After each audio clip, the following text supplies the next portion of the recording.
Argento, poeta, scrittore, vincitore di un importante premio, unico vincitore in Sicilia. Di cosa si tratta?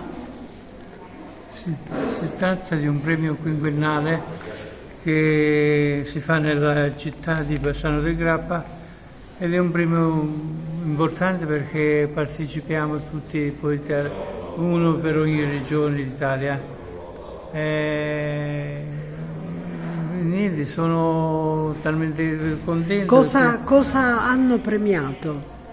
Hanno premiato praticamente, c'è stata una giuria idonea a questo tipo di lavoro che ha letto le poesie, le ha valutate e poi le poesie sono di argomento diverso, non so, di politica, amore, tante Una varie. silloge. Sì, su una silloge di 43 poesie.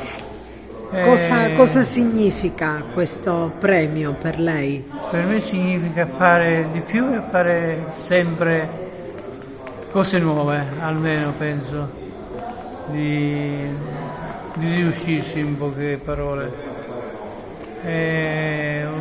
Ho portato una modifica nel mio modo di scrivere ora ultimamente perché scrivo con parole proprio forti, a me piacciono le immagini forti e dire poche parole, dire tante cose con poche parole, che non è facile.